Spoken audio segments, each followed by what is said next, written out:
Good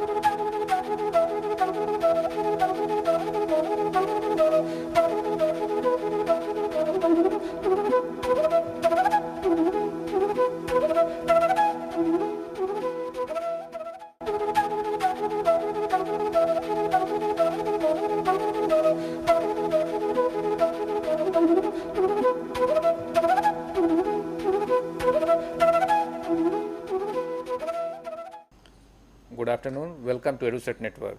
Friend, as you know, today we have discussion on medieval Indian history. We'll try to understand particularly Mughal periods and its administration. Administration is a very important aspect for administrating the subjects of administering any policy and programs, and how it was administered during the monarchy period when the monarchs have their own whims and fancy, and they try to organize the system. So such was the approach. Some of the approaches were adopted by the different rulers, and thus some of them have been successful, some of them face failure. So few of the Mughals periods administrative system were Mansabdari, Jagirdari, nobility. We'll try to understand these systems and how these systems evolved over the years and have impact on the life of people. And for discussion on this very topic, we have in the studio Dr. Tripti Dev. He teaches Mughal history in Hindu College. So on behalf, I welcome her for EduSet lecture on this topic. Welcome. Thank you. So good afternoon, viewers. Today I will take up some aspects of administration that were important for us, that were important for the Mughal ruler to maintain and draft policies, so that he could maintain the and kind of streamline the Mughal empire in a certain way. So as you all must be knowing that administration is an essential part of any period, right? And there are in the medieval period certain elements that were introduced by the Mughal rulers to administer and to systemize their bureaucracy. And one important feature was Mansabdari system during the Mughal period. So Mansabdari system as introduced by Akbar, who came in after Babur Humayun in about 1556 AD. So formed the central feature. Mansabdari system formed the central feature of Mughal administration and military organization, and it was actually referred by some historians as the steel framework of the Mughal empire. So that was the importance of the Mughal Mansabdars and the Mughal Mansabdari system in its entire setup. Now all historians recognize its importance, and there are many complexities with which they understand the Mansab system. So there are many debates around which Mansabdari system is discussed and is understood from different perspectives. So one feature that was common to the debate was the debate over the date of its introduction and what may be called the classic form of reform that was introduced. Also some other debates were that when was the numerical system introduced, was the numerical system, numerical ranking system there from the beginning, and what period did Akbar introduce? Did it introduce it from the beginning when he actually took over, or did he introduce in the latter half of his reign? So we will deal with all these debates and questions in our lecture today. The term Mansab, let me literally tell you, indicate indicate a position of a holder, a rank or a position of a holder, and in the imperial hierarchy. And Mansab by itself did not constitute any office, but apart from determining the status of the holder, it also fixed the pay of the Mansabdar. So the rank itself actually defined and suggested and implicated the money and the remuneration that he would get, and has also the rank may also highlighted the obligation that he had vis-a-vis maintaining a military troopers, maintaining a certain kind of horses or which the emperor can use now and then, whenever he needs for any campaign or any battles that he has to fight. So the Mansabdari was a single service combining both the civil and the military responsibilities.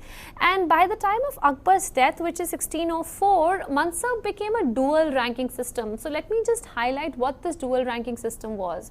Dual ranking was that Mansab was a single rank which had two specific ranks in it, which is Zat First is the Zat, which is the personal rank, and Savar, which is the military rank. Military rank as in the number of troopers and horses that the Mansabdar has to maintain. And accordingly, as per the Zat rank, Mansabdar's salary was determined. So the system undoubtedly gave the Mughal nobility and military Mughals a military machine of a high degree of uniformity and regularity in its functioning, which is likely to have contributed to the stability of the Mughal Empire and the strength of the Mughal Empire. It also had succeeded in integrating a certain group of nobles or governing class together who were absolutely loyal and rallied around the emperor.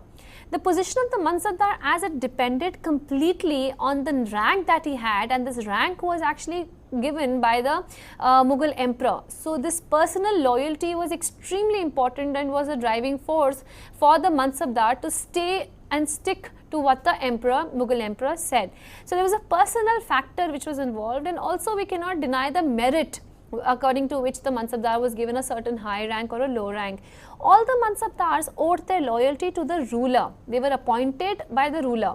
Numerical difference in the ranks of Mansabdar did not imply that the Mansabdar of a higher rank could exercise control over the Mansabdar of the lower rank. So we do not see this kind of a hierarchy or superiority over a certain rank.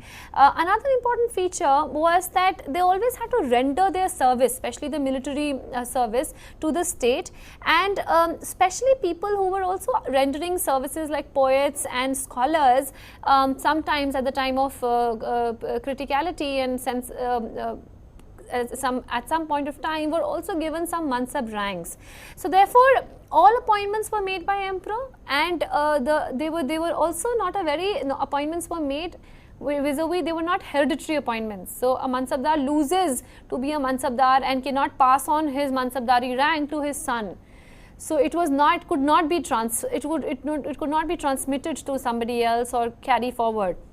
Now, the important information that we get about the Mansabdari system is from Abul Fazl, who was the court poet of Akbar, and he highlights that Akbar had actually drawn divine inspiration, and he chose number 66 for the number of grades that he would command, and also only royal sons and people of the royal families could be given the highest Mansabdari rank of 7,000.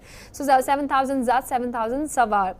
Now, from Ain-e-Akbari, we know that in the later year of Akbar's reign, the highest Mansabdar or highest Mansab rank which was given was 7,000. Now, the rank of 10,000 could only be given to the royal family people. In the time of Akbar, the Savar rank was normally equal or lower. Now, another important feature that I want to highlight here is that Savar rank, which is the military rank, cannot be higher than the personal rank, which is the Zat rank. Either it is equal or less. So I'm sure one would know that why the military rank cannot be higher than the personal rank, because the emperor would never want a Mansabdar to become so powerful in terms of his military rank, or his obligation becomes so powerful that he becomes a threat to the Mughal emperor himself. There were also other complications with the Mansabdari system which I would like to highlight, that Abdul Aziz, according to him, Savar rank was the higher than Zat rank, so which is again a point of dispute.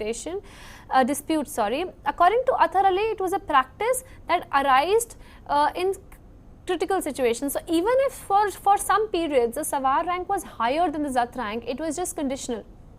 It was at the time of emergency that a certain Mansabdar had to maintain more military obligations, more military troops, and therefore his rank was increased so that he could automatically get that kind of a remuneration to maintain a bigger contingent of troops. But this was not the norm.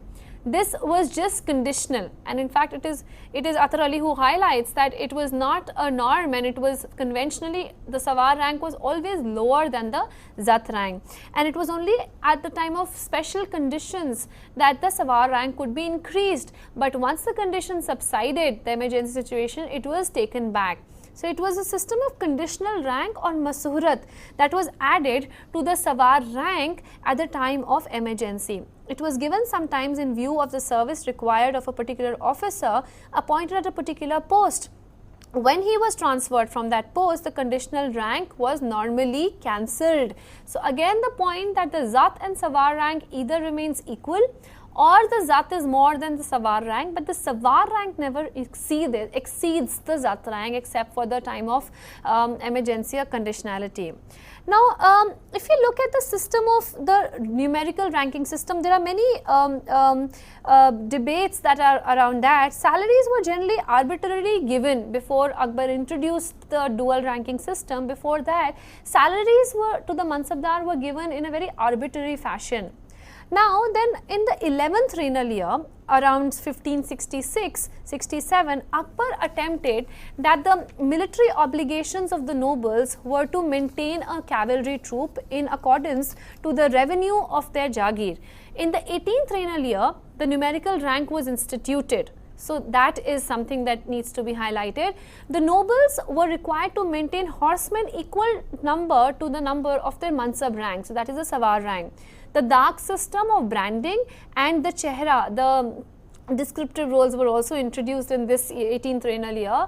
In the 40th year, the Mansabdar were grouped into the three categories, and they were those who maintained Sawar equal to the Mansab, their Mansab, that is the Zat, were the first. Second were comprised of those who had horsemen equal in the number of 1/2 of the Mansab rank, and finally horsemen smaller than 1/2 of the Mansab were put into the third category. So it was only towards the 40th regnal year of Akbar that it became more clear of what this Mansabdari system and what the ranking system and what were the obligations and what were the kinds of Mansabdars that were there. Now, the important source from which we get information about the Mansabdars, their families, their obligations, their remuneration is actually from Abul Fazl Zain-e-Akbari and also Tabqat-e-Akbari by Nizamuddin. So basically Nizamuddin, and Shireen Muzvi has extensively worked on it, and she's of the view that by the time Abul Fazl compiled the list of Mansabdars in Ain-e-Akbari, the dual ranking system had not been introduced. So Shireen Muzvi is not of the view that Akbar started with the Mansabdari system in the beginning of the towards the first half of his reign. It was really long later that Shireen Muzvi thinks that Akbar introduced the dual ranking system, and therefore that's why Abul Fazl she highlights was not able to mention so much about the dual ranking, because it was really introduced later after Abul Fazl kind of wrote the Ain-e-Akbari. Now, another very important aspect that I would like to introduce to you is that the pay of the Mansabdar was generally in the descending order.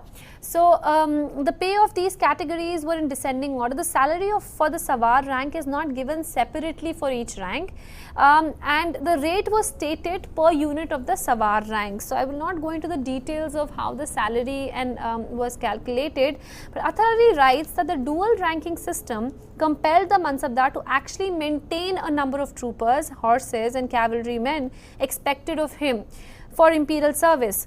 Moreover, to check all evasions of military obligation, Akbar also introduced the Dag and the Chehra. The Dag, the branding method of branding the horses, good quality horses, and Chehra, the descriptive roles of the troopers, he started to maintain. Now, while the salaries, vis-a-vis the salaries were fixed in two stages. So at the time of when the Mansab was awarded, a certain rate per trooper was paid, and this was called the Baravardi or estimate. Now, this rate was enhanced after the men and horses had been presented for its inspection and Dag. So the second level of salary giving would only happen, and it would be increased after the estimate, which is Baravardi, which is given was based on regular inspection in Dag and Chehra attendance.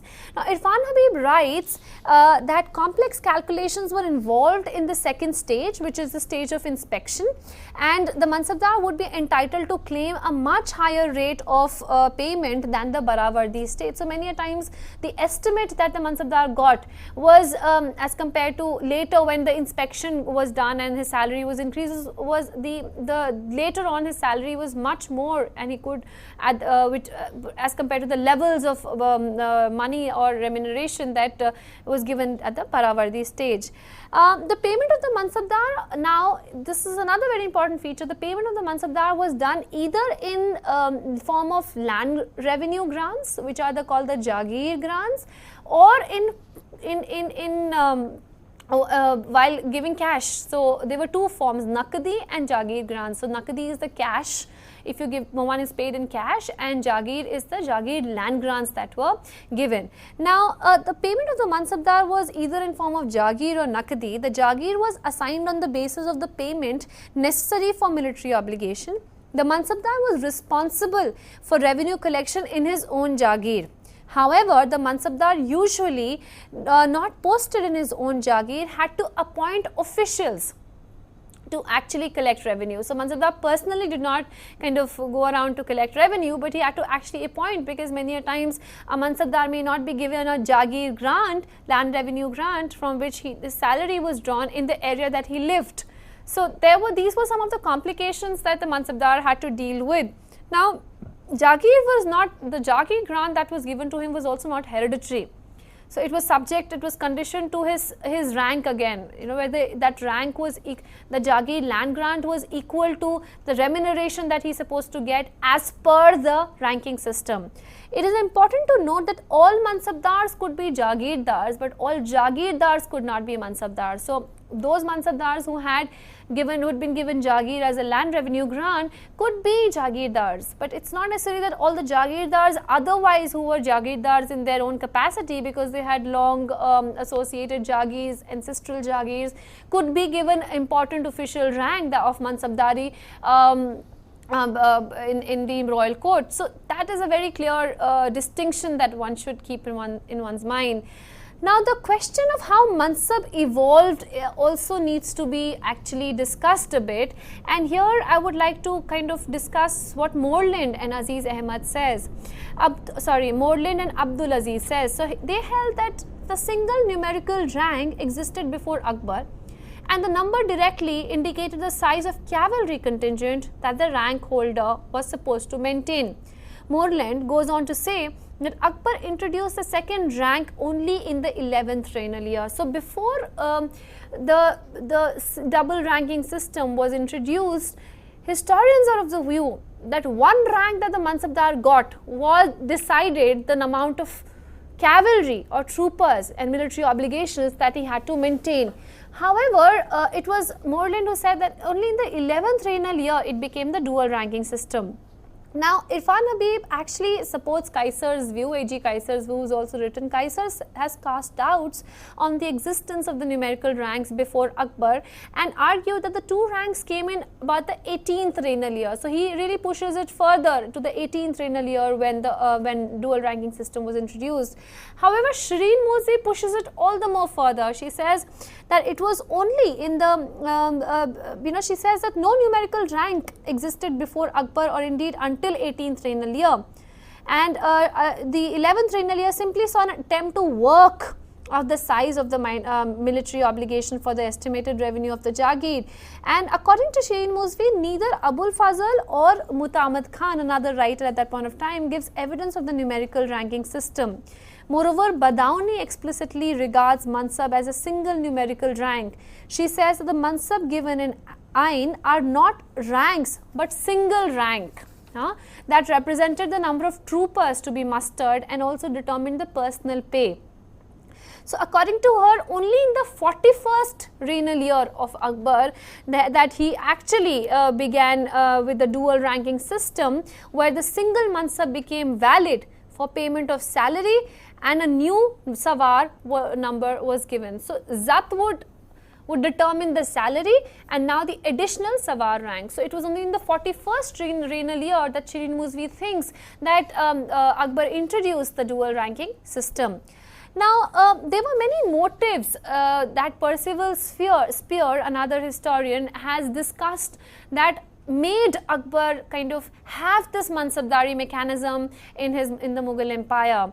And he says this: firstly, it was, and he also submits that there were many men belonging to the Rajput region, Rajputana, who actually wanted to associate themselves with the Mughal emperor, and it was this through the Mansabdari mechanisms of this governing class that they were somehow able to associate themselves with this huge imperial setup at that point of time in the medieval period. Now, firstly, Percival Spear says that it was because of the ambition, as the imperial service offered a career open to talent with no officer barred up to provincial governorship and the chief ministries. Secondly, because of the clan or class solidarity. For example, clans like Rajputs found it more satisfying to be ornaments and props of an all India empire than the rulers of usually were distracted through their constant court politics. And finally, it was also that they were attached to the ruler on a personal loyalty basis. So these were some of the attractions that the Rajput rulers felt. And while Rajput rulers felt when they were discussing, when they were felt that it would be important for them to associate themselves to the Mughal emperor. Now, while coming and speaking to you about the composition of the Mansabdari system, let me just explain to you that it was a composite kind of a nobility or composite kind of a Mansabdari composition. There was first a division between foreign born and home born officers, and according to Moreland, 70% of Mansabdars were foreign born. So who are these foreign born that I am talking to you about? And 30% he says were the Hindus and the Muslims. Now, among the foreign officers, he says that there were Iranis, Turanis and Persians, Turks, and within the India, the 30% that he's talked about were the Indian Muslims and also who claimed to be more prestigious and also named themselves as Khanzadas, the sons of the former Mansabdars, and also the 15% of this were actually comprised of the Khanzadas, and the rest 15 were the Hindu elements who were the Rajputs and the Marathas and the princes. Hindu princes in the Mughal Indian subcontinent. Now, for example, the Khatri Raja Todarmal, who was a revenue minister, was an important Mansabdar in Akbar's court. Brahmin Raja Birbal also was an important Mansabdar. Now, in the 17th century, throughout Aurangzeb's reign, the composition kept changing, and Aurangzeb attracted more Marathas in his Mansabdari system. So, while writing about Mansabdari system, it is extremely important to understand the period of Akbar and the evolution of the Mansabdari system during Akbar, Jahangir, Shah Jahan and Aurangzeb's time. So we can't just understand Mansabdari system, what was it like during Akbar's time. We need to see how it evolved, what were the changes brought in, how the composition changed. So all these things needs to be taken into cognizance while discussing the Mansabdari system. Now, one of the most important innovations in the Mansabdari system during the reign of Jahangir was the introduction of Dyuspa Siyaspa. This sometimes is a little complicated, complex to understand, but let me try and attempt to clarify this particular feature that was introduced by Jahangir, which is Dyuspa Siyaspa. Now, this was theoretically regarded as the part of the Savar rank. So, one important feature is that it was a part of the Savar rank, not the Zat rank. So, Savar is the military rank, to highlight again. It was a triple ranking system where a part of Savar rank was doubled. Okay. Now, in other words, a rank of 4,000 Savar, of whom 1,000 were Dyuspa Siyaspa, effectively meant 5,000 Savars. This rank was often granted as a mark of favour. For the Dyuspa Siyaspa rank, the payment of Mansabdar was doubled. And by this system, the military obligation of Mansabdar increased without the increase in the Zat rank. So this was briefly what Tiospa Siespa is. It was basically attached to the Sawar rank, and it meant that it was done as a mark of favor, and his salary would also increase, his obligation would also increase because of this increase in the Sawar rank. Now, in the early years of Jahangir, the payment of the Sawar rank was made uniform and no longer in two stages. If you remember, I had spoken to you about Baravardi, and the second level that was done, increase of salary was done primarily after the inspection, Dag and Chehra. Now, that was that uniformity of two stages, the payment of remuneration in two stages was done away. The Mansabdar was to muster a contingent of fixed number of composition, but entitled no further enhancement of pay after the Dag. So a limited estimate was decided, and that was the amount that was paid to the Mansabdar. Now, one important feature that was introduced during Shah Jahan's reign was the month scales, a month scale or ratio. So this originated because of differences that were between the official assessment of Jagir, the Jama, and the actual revenue collected, that is Hasil. So an important thing before I go on explaining month scale that you must know is that Jama, which is the estimated revenue, and Hasil, which is the actual revenue collected, actual collection. Now, there was constantly difference between and discrepancy between what was assessed and what was collected. Now, this led to actually complications in the remuneration that was given, or a Jagir grant that was given, which was estimated to give the Mansabdar a certain amount of money, a salary, but he could not draw that particular salary from that particular portion of land, because the amount of collection that was eventually happening was very low. So therefore, to reform this and to bridge this gap of Jama Hasil difference, Shah Jahan introduced month scale. Now, this was an assessment, this was also devised so that Jama becomes equal to the pay claim of the Mansabdar and Hasil, which form the income of the Mansabdar. The Jama was artificially inflated so that larger amounts of pay claims could be met out of it. But since the actual income would remain the same, the assignees would have to be placed on lower month scales and their obligations scaled down in accordance to the schedule. Another important feature that was introduced during Shah Jahan's time was the rule of 1/3 and 1/4 and 1/5. Now, according to this, a mansab holder serving to the province was to keep men equal to 1/3. The rank, if he served within the province, he was to in Hindustan he was to keep 1/4, and if he was serving, the Mansabdar was serving in Balkh and Badkhashan, and on those areas expeditions, he was supposed to maintain 1/5. So the amount of military obligation or troopers that a Mansabdar had to maintain was according to the rule of 1/4, 1/3, 1/4 and 1/5. So if somebody is far from the main capital and he was to maintain like 1/5 amount of troopers. Now, another important feature of Mansabdari system was the system of escheat. So escheat means that when the Mansabdar dies, his entire property and would be escheated or taken back by the emperor or the state. So therefore, nothing remains with the Mansabdar. So the practice of escheat was followed, where the whole property of the deceased Mansabdar amounting in cash or goods and was actually returned back or taken back by the state.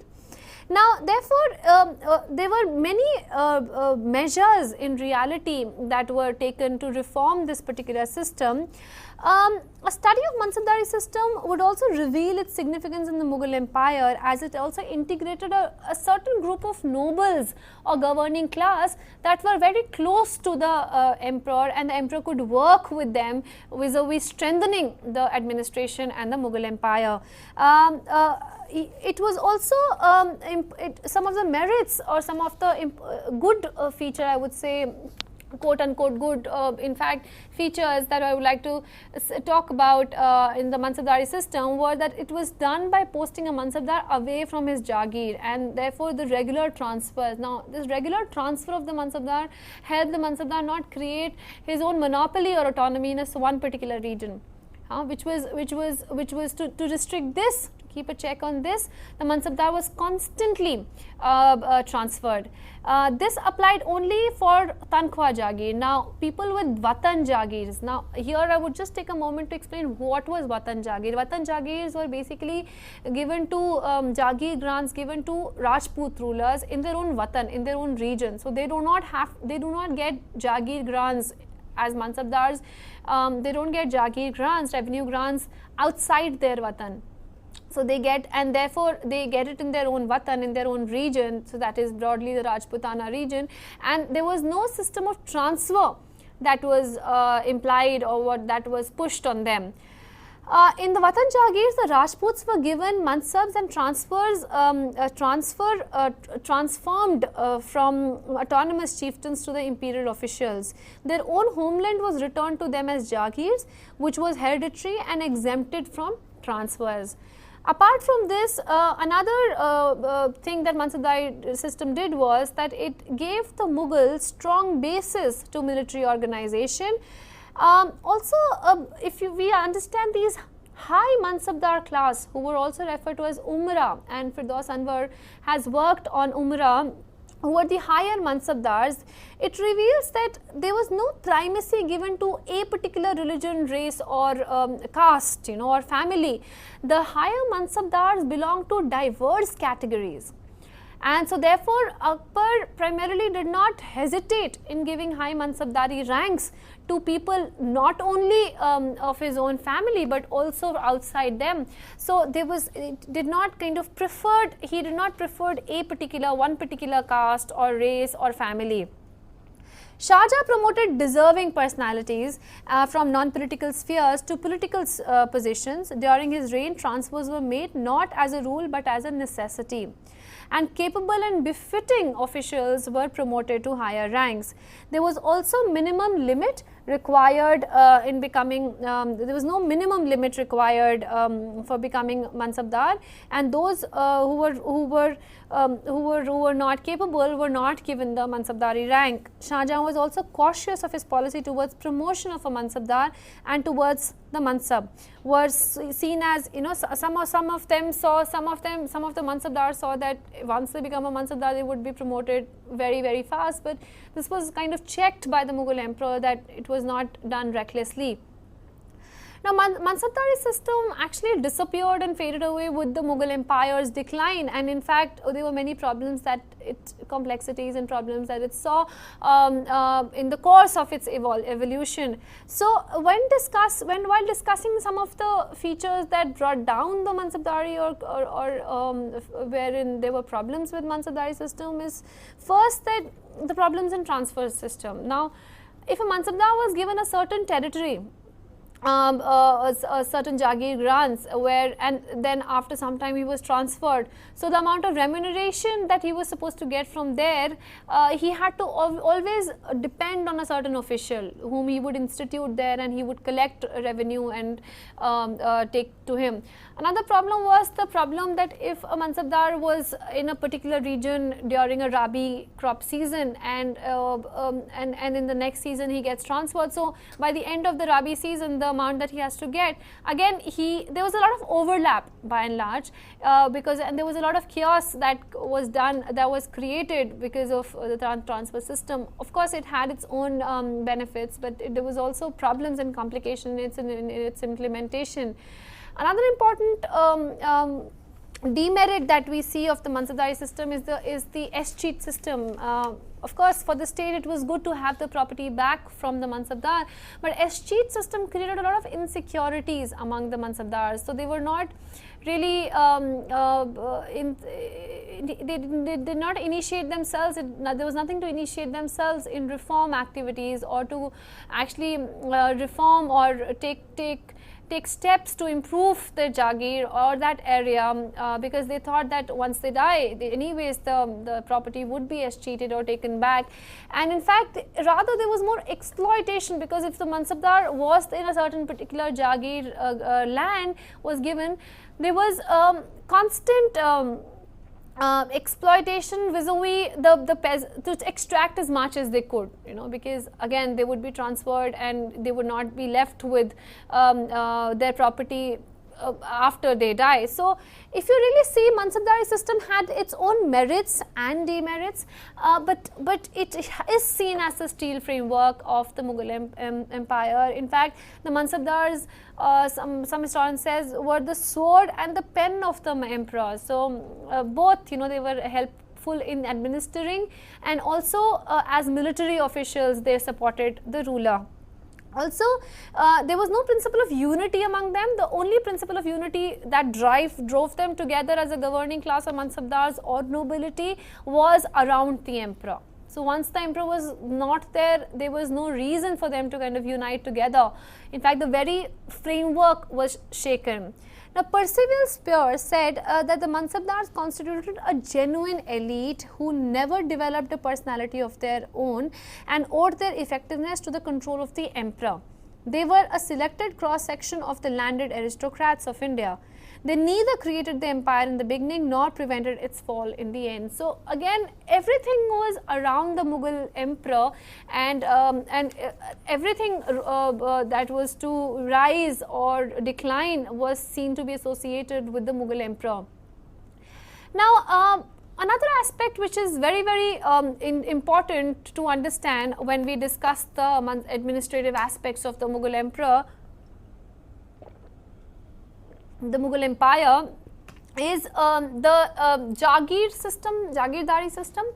Now, I have spoken to you about one way in which the Mansabdar is paid is through Jagir land grants, Jagir land revenue grants.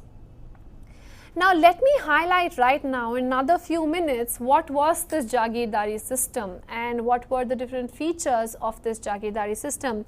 Now, Mughal empire was based on something called the assignment system, or the land revenue assignment system, or the assignment system, as it was established and worked under the Mughals. It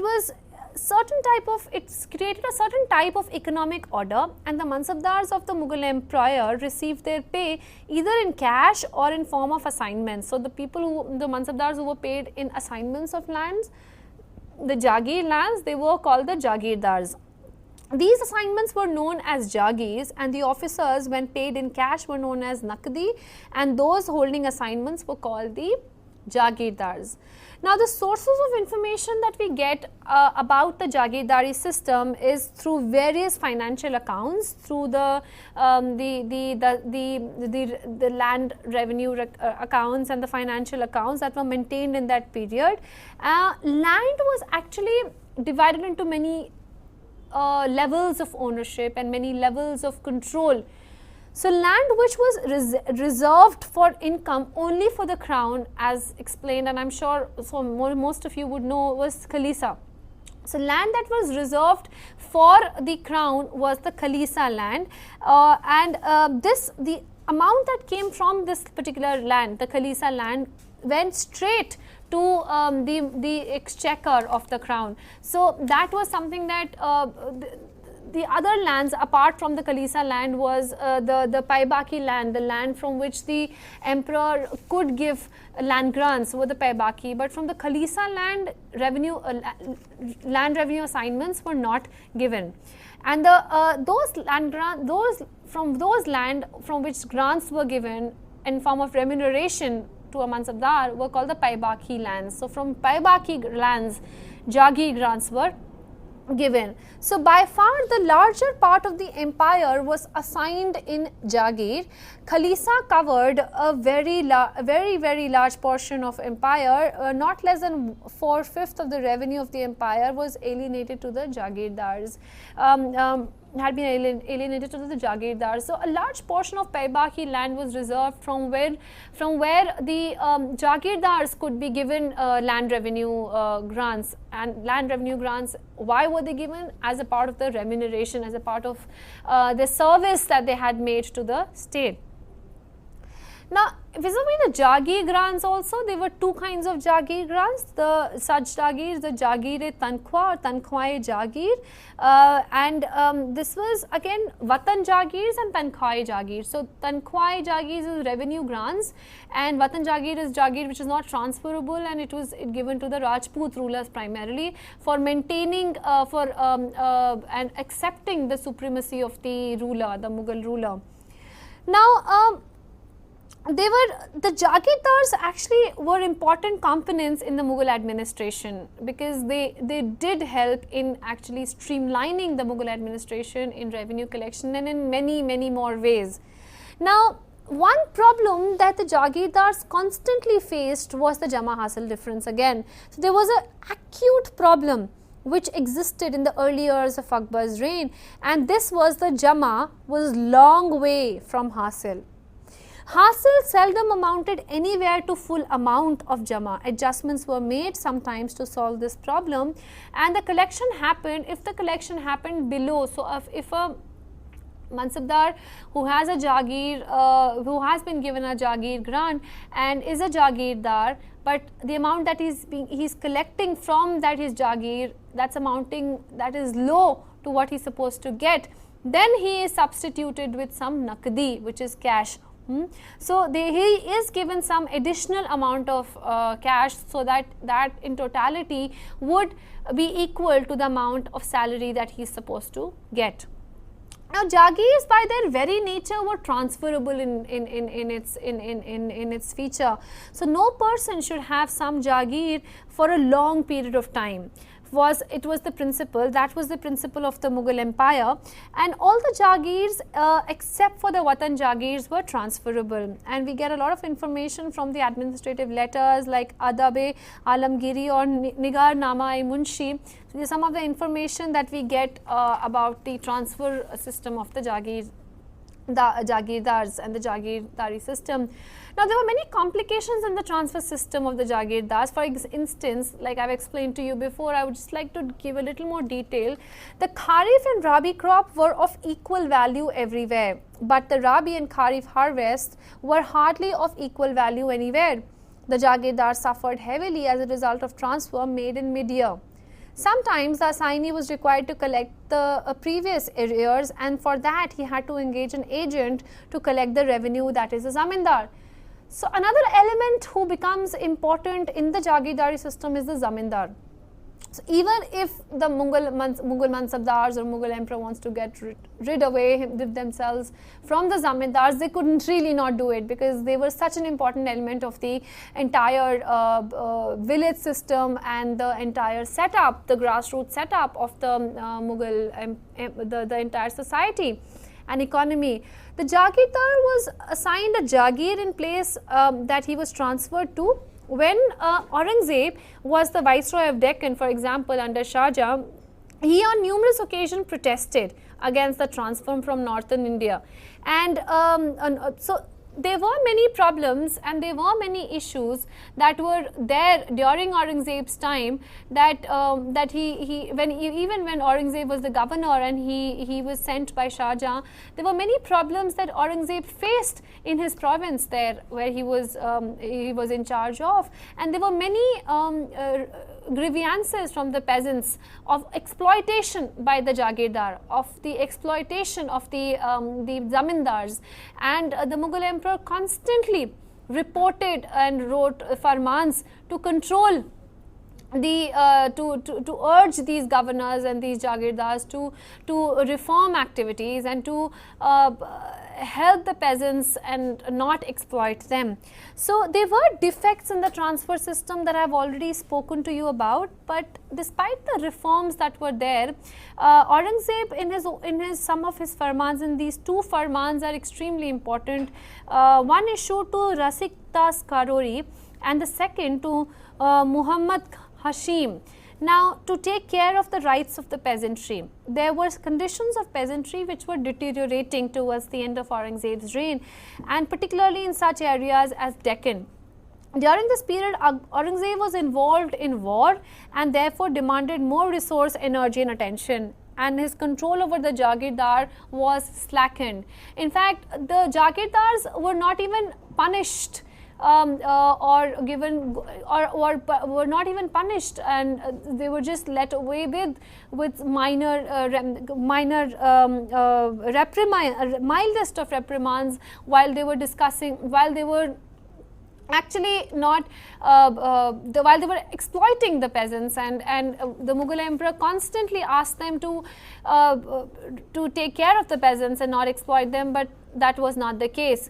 By the 17th century, the burden of the peasantry was so heavy that it encroached upon the means of survival. Therefore, the peasants were compelled to sell their women, children and cattle in order to meet the revenue demands. And again, this is subject to contentions and debate, that what is the position of peasants. So I would not in this short time be able to take the position of peasants right now, but it seemed that Jagirdars and the Jagirdari system was something that did not make the peasants very happy about the way they were kind of exploited. Now, there were also areas which were Zor Talab areas and Rayati areas. The Zor Talab areas were those areas which from where the peasants, the areas where the peasants created problems in payment of taxes. So, as the name suggests, the Zor Talab areas where force had to be used to extract revenue, and Rayati areas were the peasant areas, Rayat, which peacefully kind of gave revenue. Now, while discussing the Watan Jagirs, which is also an important feature and important category of the Jagir, the Watan Jagirs originated from the admission of zamindars or territorial chiefs into the Mughal service. The chiefs obtained mansab or ranks, the pay for which was equal to the jama of the dominion, and since their dominions were autonomous, their valuation were arbitrary. Their old dominions were known as the Watans, and they remained with their family. Theoretically, the king was entitled to determine the succession to the Watan Jagir, but in reality, the emperor never resumed any part of the Watan Jagir from the ruling dynasty. So, by and large, the Watan Jagir was left to the dominions and to the privilege of the Watan king, generally the Rajput ruler. Now, vis-a-vis the rights of the Jagirdar on the land, he had no right on the land. So, the proprietary of the land, the ownership of the land was not with the Jagirdar. So, let us be very careful that when he is getting the land, he is not owning that land. He only just gets the portion of a land revenue in vis-a-vis his salary. Now, the assignment order described in almost set terms the rights which were the emperor granted to the Jagirdar. No other right except that of collection of land revenue and authorized taxes was delegated to the Jagirdar as Jagirdar. Aurangzeb's comprehensive farmans have indicated that the Jagirdar have to follow regular regulations which are contained in it. And the constant farmans and orders of Aurangzeb suggest that clear restrictions and clear policies were laid out of the Jagirdar, how he needs to function, what are his responsibilities, what are his privileges. And of course, it wasn't that it was all whatever was mentioned in vis-a-vis his terms, he was doing it. Now, in the working of the Jagirdari system, the Jagirdar had to employ many agents and many of his own agents, and some of them I would like to talk about. The Amil in the Pargana of Jagir of the princes were called the Karori, the revenue collector. They also had Amin, who was the revenue assessor, the Fothdar, who was the treasurer, and Karkun, who was the important accountant. So, Jagirdar could not function without these grassroots people. They could not function without these elements. And the chief agent, who was the Gumashta of the ordinary Jagirdar, was Amil, and also was known as Shikdar. And it was like that whoever could whoever could actually claim to collect the maximum revenue was given the task of collection of revenue. So it was like a bidding, and whoever could offer the maximum revenue to the Jagirdar was kind of the Jagirdar kind of gave him the tender kind of a thing, so called, to collect the revenue of that particular place. Some Jagirdars also tried to pass on a part of their burden to shoulders of the troops by parceling out their Jagirs among them, asking them to get their pay by collecting revenue. Now, one important aspect is that there was imperial control of these Jagirdars, and the imperial control of these Jagirdars, as in the Mughal administrator clearly controlled these Jagirdars when their Jagir grants were given. Now, it doesn't mean that the Jagirdar possessed absolute power over the inhabitants of the Jagir. So again emphasizing that it was the land revenue grant. Is there a question? Yeah, you continue. There was a land revenue grant was given. It Yes. wasn't. We have question from Academic Staff College, Nagpur. Yeah, please ask your question.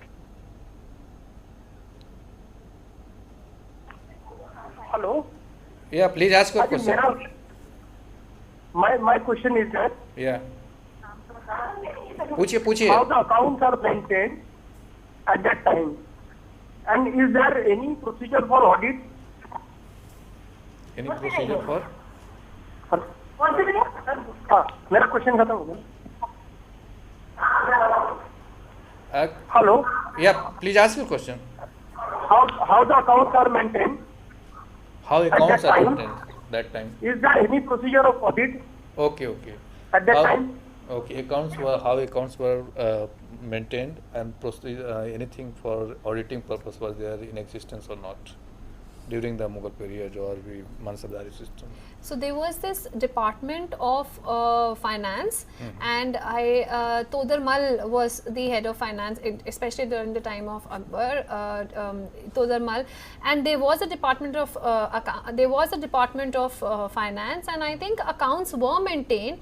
And I don't know in the modern sense of audit how much was it done, but yes, there was certain checks and balances. There were certain checks and balances that were maintained. So in terms of the modern auditing system, of course, I don't see, I haven't really taken Come the time. across or Yeah, that. but yes, there were systems wherein the finance department, the Diwan-e-Wizarat, took care of the money where it was going, and there were also receipts and Kabuliyat and Patta and these receipts that were maintained when any transactions were made. Okay.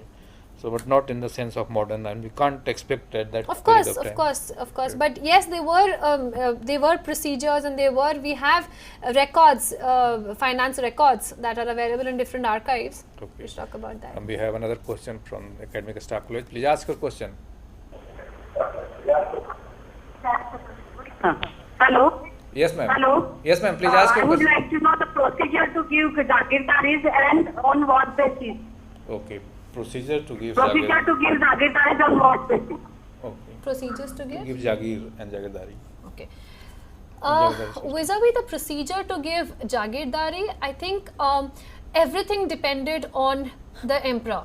So the emperor decides the Mansab rank, and the Jagirdari was given vis-a-vis the rank of the Mansabdar. So if a Mansabdar is supposed to be given a certain amount of salary, and that salary is equivalent to a certain portion of revenue coming from a certain land.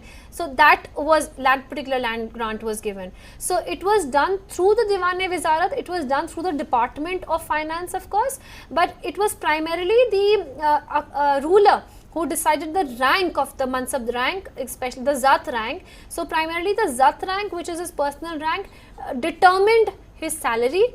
And if the salary is supposed to be given in Jagir grants, then a certain area which is equivalent to that particular salary of his, was given from Paibaki grants, and again it was subject to condition that it could be transferred and all that. So the entire procedure of giving the Jagirdari was done firstly to see what is his rank in the numerical ranking system. Okay, so salary included both Jagir as well as cash amount. Yes, the salary included both the Jagir. It could be given either in Jagir or in cash or Okay, together. We'll discuss. We have another question from Academic Staff College. Please ask your question. Hello, the main aim or the motto of the Jagirdar system is to exploit poor people. Pardon, can you repeat your question, please? Yes, the main motto or object of the Jagirdar system is to exploit the poor people. Jagirdar system. I don't think so that the main motive of the Jagirdari system was to exploit the poor people. In fact, I don't think motive of any motive of Mughal emperors was to exploit people. But yes, the way it unfolded in some regions was, some historians have discussed that there were problems in terms of exploitation, but the motive was not at all of exploiting the poor. In fact, the motive of the Jagirdari system was firstly that the Mughal emperor could maintain a setup, a bureaucratic system wherein the Jagir grants could be given as a part of the salary, and through giving the Jagir grants, the Mansabdar could also control that particular land. The Mansabdar could control the particular land on the behalf of the ruler.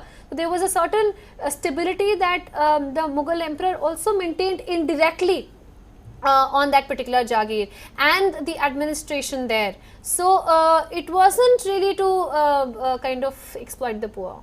It was not exactly, but, and in fact exploiting the poor and exploiting the peasants is also very contentious. It's a debatable issue, because there are many who think that they were not exploited at all and they were quite happy. Okay, we have another question. Please ask your question. Hello, ये मनसबदारी और जागीरदारी में अंतर क्या था? Okay. What is the basic difference between Mansabdari and Jagirdari? See, Mansabdari system is the numerical ranking system, the administrative mechanism. Mansabdari system is that if I am a Mansabdar, I have a rank, I have two rank, which is Zat and the Sawar rank.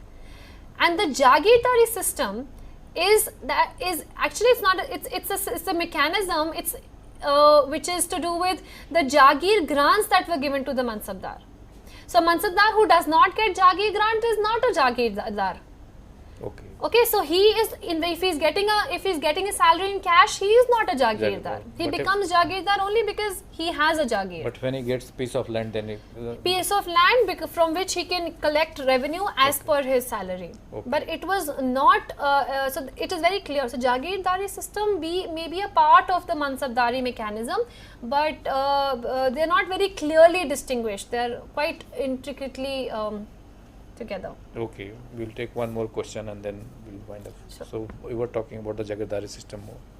Sure. So I was talking to you about while discussing the administration of Jagirdars, I was talking to you about many elements with whom the Jagirdars took help.